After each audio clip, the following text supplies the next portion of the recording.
Okey, Assalamualaikum anak-anak. Kita berjumpa di tajuk yang ketiga, iaitu penaakulan logik. Okey, so sebelum ni cikgu dah ada bagi video daripada YouTube. Cikgu harap semua tengok. Dan dalam video tu kita dah tengok berkenaan dengan mengenal pasti tentang pernyataan. Okey, mengenal pasti kebenaran sesuatu pernyataan. Mencipta pernyataan yang baru di mana kita jadikan pernyataan itu sebagai satu penafian, dan setelah kita tukar, kita jadikan pernyataan tersebut kita nyatakan kebenaran pernyataan tersebut. Okey, so hari ni kita akan tengok subtopik yang baru, iaitu ayat majmuk. Okey, so ayat majmuk ni dia lebih kurang macam bahasa Melayu sebenarnya. Dalam bahasa Melayu kita ada ayat majmuk juga, di mana kita gabungkan dua ayat. Sama juga dalam tajuk ini kita akan belajar macam mana kita nak gabungkan dua ayat ataupun lebih, dan macam mana kita nak pisahkan ayat tersebut, dan kemudian macam mana kita nak nilai kebenaran sesuatu pernyataan majmuk. Okey, so kita tengok dulu contoh. Right, di buku teks muka surat 54. Alright. So contoh 6. Okey. Selalunya, okey.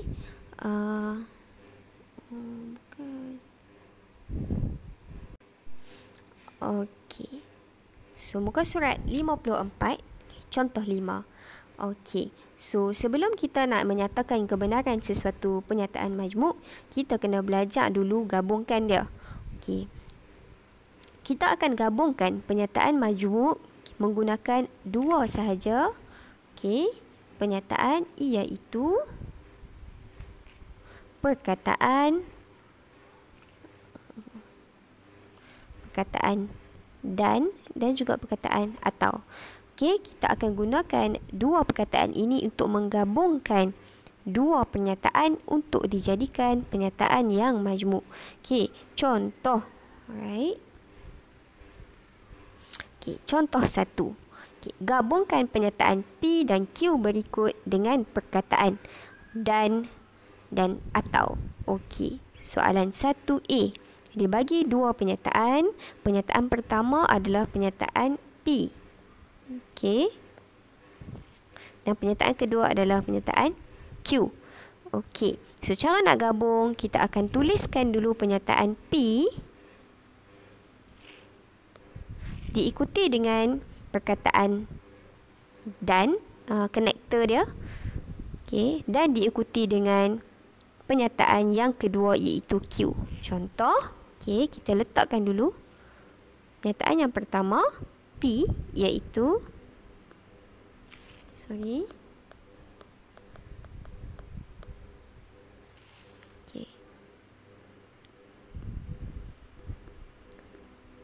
pentagon mempunyai dua perpenjuru. Okey, letak pernyataan pertama, letakkan konektor dia. Dan, okey, heptagon, letak pernyataan yang kedua nah, mempunyai 4 perpenjuru. Okey, cikgu ulang nah. Untuk kita gabungkan dia, kita akan ambil pernyataan yang pertama, iaitu P, pentagon mempunyai 2 perpenjuru, dan kita gunakan konektor dia iaitu dan kita gabungkan dengan pernyataan kedua iaitu heptagon mempunyai 4 perpenjuru. Okey, so dia akan jadi pentagon mempunyai 2 perpenjuru dan heptagon mempunyai 4 perpenjuru. Okey, kita tengok soalan yang B. Okey, soalan B pula dia berbeza sikit dengan soalan A. Okey, di mana kalau tadi kita tengok soalan A, pernyataan P dan Q adalah dua pernyataan yang berbeza. Dia tidak menceritakan benda yang sama. Okey, tetapi bila kepada soalan B, dia bercerita benda yang sama, iaitu pernyataan P cerita pasal piramid, pernyataan Q pun cerita pasal piramid. Okey, bila kedua-dua pernyataan yang nak digabungkan ini menceritakan benda yang sama, maka kita tidak akan ulang perkataan yang sama tu. Di mana kedua-dua pernyataan ini menceritakan tentang piramid. Jadi piramid ni kita tak ulang. Okey. So, kita akan gabungkan macam mana?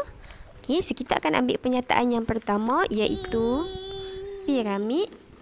Okey. Sana. Oops, sorry.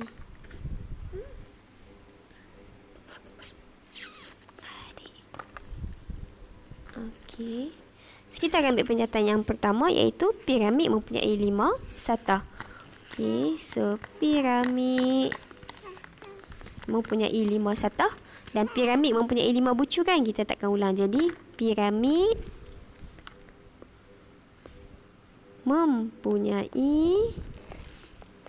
5 satah dan tak ulang dah piramid ni. Kita akan sambunglah cerita pasal dia. Apa dia? Cerita pasal dia dan 5 bucu. Okey, so kalau awak tengok kat sini, piramid ni muncul sekali sahaja. Okey, piramid mempunyai 5 satah dan 5 bucu.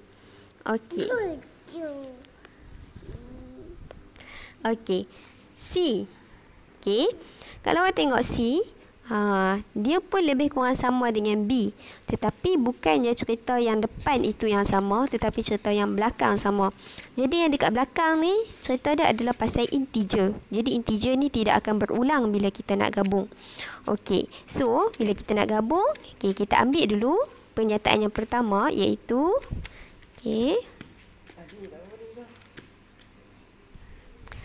negatif 4. Okey, jadi kita tak terus tulis ialah integer.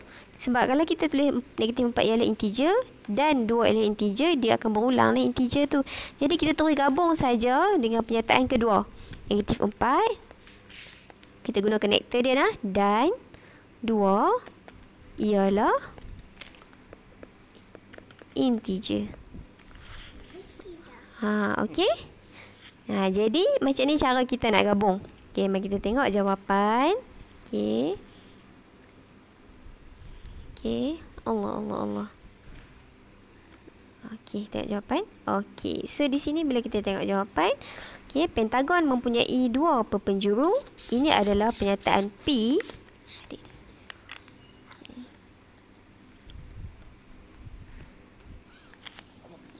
Dan perpenjuru dan heptagon mempunyai 4 perpenjuru.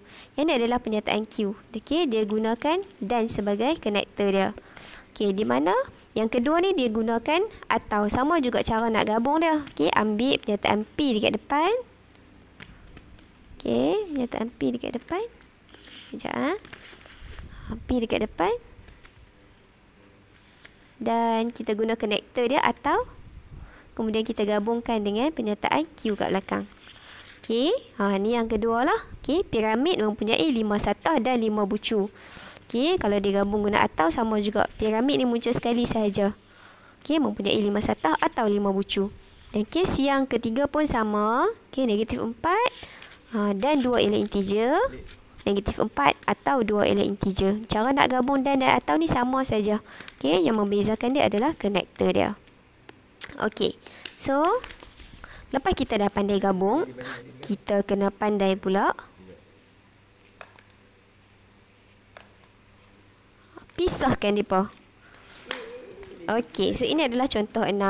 Okey, tentukan 2 pernyataan P dan Q daripada ayat majmuk di bawah. Jadi dia bagi dekat kamu ayat majmuk. Okey, dia minta kamu untuk jadikan dia 2 pernyataan. Maksudnya asingkan. Pernyataan pertama awak nyatakan dia sebagai P dan pernyataan kedua awak nyatakan dia sebagai Q. Okey, so selalunya alright. Okey, so kita ambil dulu soalan A. 5 tambah 3 lebih besar daripada 5 dan 5 tolak 3 lebih kecil daripada 5. Okey. So, mula-mula kita akan nyatakan pernyataan yang pertama iaitu P. Okey, pernyataan yang pertama kita akan ambil sebelum connector. Okey, sebelum dan. Okey, so sebelum connector adalah 5 tambah 3 lebih besar daripada 5. Tu pernyataan pertama lah. Okey, pernyataan kedua kita namakan sebagai Q. Dia ada di belakang dan. Kat sini. Okey, jadi kita ambil terus je. 5 tolak 3 lebih kecil daripada 5. Okey, so selesailah untuk kita pisahkan depa ni semua. Alright. Kemudian, okey, kita tengok pula pada B. Okey, 9 dan 91 ialah nombor perdana. Kalau kita guna teknik yang sama macam tadi, kita tengok apa jadi. Okey. Okey, kita nyatakan yang pertama tu kita kata dia adalah P. Okay, cikgu kata tadi, P adalah sebelum connector. Kalau awak ambil sebelum connector, maksudnya awak hanya ambil 9. Jadi, dia bukan pernyataan. Kalau awak ingat balik, previous punya lesson, okay, satu pernyataan kita akan katakan, kita kata dia pernyataan kalau kita boleh nyatakan kebenaran. Okay, cerita tu. Tapi 9, benar ke palsu? Kita tak tahu. Jadi, ini bukan pernyataan. Maka, kalau awak tengok sebelum perkataan dan, ada satu benda yang kita tak kata dia pernyataan. Maksud dia, dia adalah, cerita dia ada dekat belakang. Cerita dia duduk kat belakang ni lah. Tahu ni. Okey. Sebab dia kata 9 dan 91 ialah nama perdana. Maksudnya cerita kat sini 9 ni dia nak habaq kata nama perdana juga. Alright, so 9. Sorry badan side. Okay.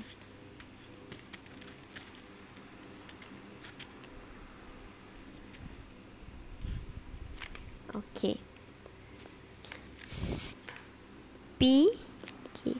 9 ialah nombor perdana. Okey, dan pernyataan kedua kita ambil yang belakang. Yang ni direct sajalah. Okey, 91 ialah nombor perdana. Okey, cerita yang ketiga ni pun sama. Okey. Okey. Dia macam yang dengan kes yang pertama tadi. Okey, iaitu kalau awak ambil okey, sebelum perkataan atau ni, yang depan dia ni kalau awak ambil, kita jadikan dia pernyataan, dia boleh kita katakan dia satu pernyataan sebab dia boleh dinyatakan kebenaran. Jadi kita ambil teruslah 2 kuasa 2 sama dengan 4. Okey. Dan di belakang atau ni adalah pernyataan yang kedua, 2 kuasa 3 sama dengan 8. Yang ni kita tak payah gabung apa-apalah. Okey, cumanya cerita yang D. Okey, D ni pun kalau kita tengok sama juga, mudah sahaja. Kita ambil yang sebelum atau tu sebagai pernyataan pertama, negatif 9 lebih kecil daripada 10. Dan yang di belakang atau ini adalah okey, pernyataan yang kedua. Okey, boleh nah kita nak pisahkan. Okey. Kita nak pisahkan pernyataan majmuk. Okey, kita akan ambil pernyataan pertama sebelum perkataan dan ataupun perkataan atau. Pernyataan kedua kita akan ambil selepas perkataan connector tu. Okey. Ni jawapan dia lah. Okey. So, pergi kepada next page, buku teks kamu. Okey. Pernyataan dan dalam pernyataan matematik bermaksud kedua-dua. Manakala perkataan atau membawa maksud salah satu atau kedua-duanya. Okey, maksud dia macam ni. Okey, kalau kita gabungkan ayat menggunakan perkataan dan, bila kita gabung ayat menggunakan perkataan dan, kita cerita maksud dia kedua-dua itu sedang berlaku. Contoh cikgu kata, cikgu dan Ali sedang berjalan-jalan. Okey, bila cikgu gabung guna perkataan dan, maksud dia cikgu tengah berjalan-jalan, Ali pun tengah berjalan-jalan. Tu kalau dan lah. Okey, tetapi kalau kita guna konektor atau, bermaksud salah satu sahaja berlaku. Kalau cikgu kata cikgu atau Ali sedang berjalan-jalan, maksud dia berkemungkinan cikgu sedang berjalan-jalan saja, ataupun Ali seorang sedang berjalan-jalan, ataupun boleh jadi kedua-duanya sekali. Okey, so dan ni wajib kedua-dua cerita itu berlaku. Tetapi kalau atau dia boleh jadi salah satu sahaja berlaku ataupun kedua-duanya berlaku serentak. Okey, untuk kita lebih faham, kita tengok contoh dekat bawah tu. Okey, so dia bagi pada kamu satu pernyataan. Okey. Sorry, 3 pernyataan. Alright, so pernyataan yang pertama adalah P, Rashid sedang berlari. Pernyataan kedua adalah Q, Kok Kiong sedang berlari. Dan pernyataan ketiga R, Melinda sedang berlari. Dia ada 3 pernyataan. Jadi, kamu boleh menggabungkan cerita-cerita ni menggunakan perkataan dan juga atau. Okey, so kalau tengok kat sini dia dah gabungkan pada kamu. Okey, pernyataan gabungan ataupun majmuk yang pertama adalah P dan Q. Okey, so P dan Q di mana digabungkan Rashid dan Kok Kiong sedang berlari. Okey, so maksud dia cerita kat sini Rashid pun berlari, Kok Kiong pun berlari sebab dia guna perkataan dan. Okey, bila digabung P dan R, Rashid dan Melinda sedang berlari. So sepatutnya Rashid berlari, Melinda pun sedang berlari. Tetapi bila awak tengok pernyataan gabungan yang ketiga ataupun majmuk yang ketiga, Kok Kiong atau Melinda sedang berlari, apa yang dibawa maksud oleh majmuk ini? Dibawa maksud sama ada Kok Kiong seorang sedang berlari ataupun Melinda seorang sedang berlari, ataupun boleh jadi Kok Kiong dan Melinda berlari bersama-sama. Okey, so itu perbezaan bila kita gabungkan menggunakan perkataan dan ataupun perkataan atau. Okey, so daripada ketiga-tiga itu kita boleh nyatakan kebenaran. Okey, tetapi dan juga atau ini dia ada perbezaan sikit bila kita nak nyatakan kebenaran. Kita tengok jadual dulu dekat bawah ni nah. Okey, so kalau awak tengok jadual di bawah, okey, bila dia Allahu Akbar. Okey, bila dia gabung menggunakan perkataan dan. Okey, di sini nah. Tukar color sikit. Bila dia gabung menggunakan perkataan dan.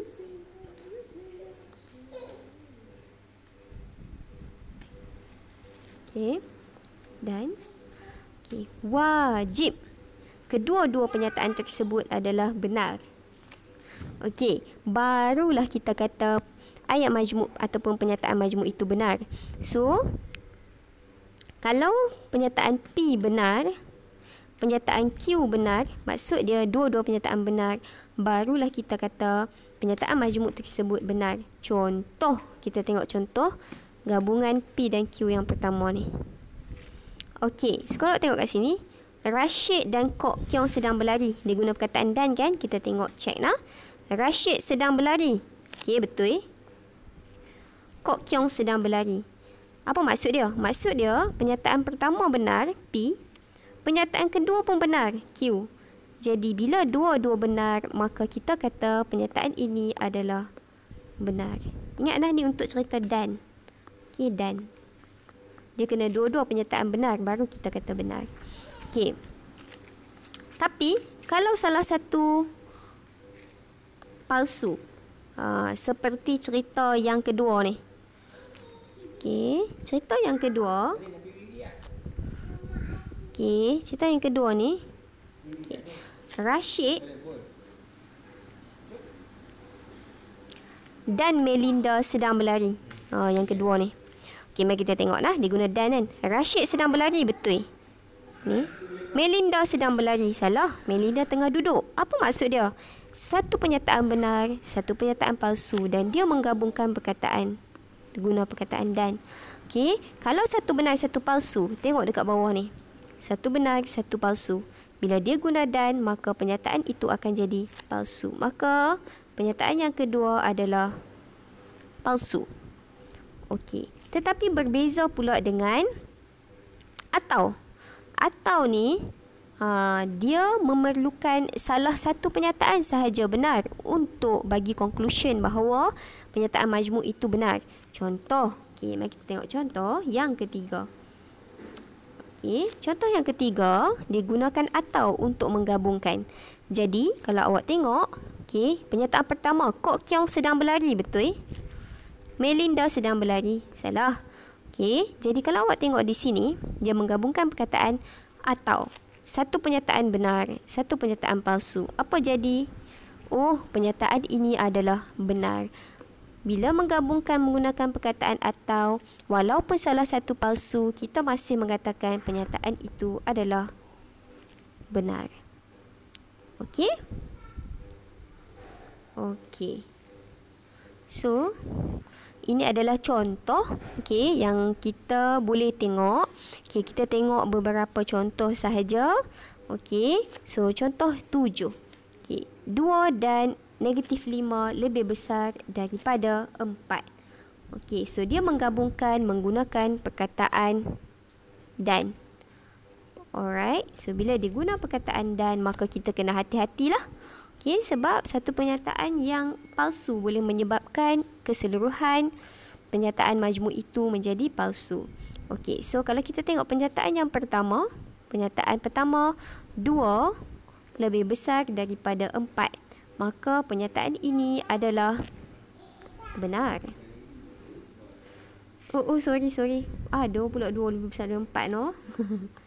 2 lebih besar daripada 4, maka pernyataan ini adalah palsu. Pernyataan kedua, negatif 5 lebih besar daripada 4, ini juga adalah palsu. Jadi bila menggunakan dan ni, kalau dah dua-dua palsu, lagilah. Kalau satu palsu pun dia kata palsu, maka bila kedua-duanya palsu, maka pernyataan majmuk dia akan menjadi palsu. Yang kedua. Alright. Yang kedua, X tambah 3 lebih kecil daripada X tolak 5 dan 99 ialah nombor ganjil. So yang pertama, dia gunakan dan. X tambah 3 lebih kecil daripada X tolak 5. So kalau kita tengok kat sini, pernyataan ni kita boleh kata X tambah 3 lebih kecil daripada X tolak 5. Bila awak nak tahu dia benar atau palsu, kita cuba jaya lah. Kita cuba jaya gantikan X dengan satu number. Contoh kita gantikan dia dengan X dengan number 6 6 tambah 3, 9 lebih kecil daripada 6 tolak 5, 1. Benar ke palsu? 9 kecil daripada 1, maka ini adalah palsu. Pernyataan kedua, dia kata 99 adalah nombor ganjil. So ini adalah benar. Satu benar, satu palsu. Dia guna dan. Dan ni dia nak kedua-dua benar, baru dia kata benar. Jadi bila ada satu palsu, maka gabungan ini kita katakan dia sebagai palsu. So kamu boleh sambung tengok dengan contoh-contoh yang lain. Sebentar lagi cikgu akan bagi satu link quizzes untuk kamu buat secara live. Kita akan tunggu dulu kawan-kawan untuk masuk, maka kita akan start buat yang tu. Kehadiran akan diambil mengikut link quizzes tersebut. So jumpa lagi pada hari esok untuk kita ber-Google Meet. Semak balik jawapan untuk latihan yang cikgu bagi pada kamu. Assalamualaikum warahmatullahi wabarakatuh. Terima kasih sebab sudi menonton.